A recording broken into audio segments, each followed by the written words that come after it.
Град Скопје демантира, но не негира. По историјата на Алфа за катастрофалната состојба во која подолго време се наоѓа зоолошката градина, адвокат ангажиран од градот испрати демант во кој обвинуваа за изнесување наводни невистини и клевети за градоначелничката Даниела Арсовска.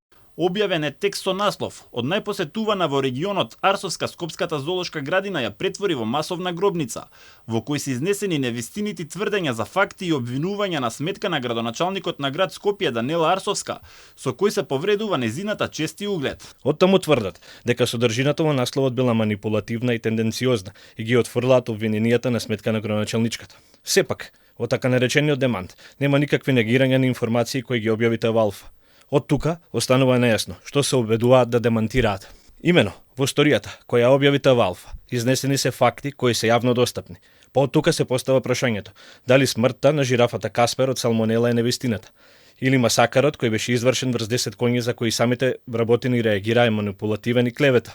Дали смртта на слонот, кој беше пренесен од зоолошката градина со багер на депонијата Дрисла е лага, или можеби птичиот грип кој стави клуч на врата на зоолошката и го стави под ризик здравјето на вработените и посетителите, е невистина која ние ја објавивме? Дали ТВ Алфа е виновна што е изгубен статусот на членка на Европската асоциација на зоолошки градини и аквариуми, или надлежните кои раководат со зоолошката треба и мора да ја сносат вината? Обвинувањата од страна на град Скопје мора да ги отфрлиме и окарактеризираме како класичен обид за заплашување со цел за скривање на вистината и замолчување на Алфа како медиум кој навремено и објективно ги информира граѓаните.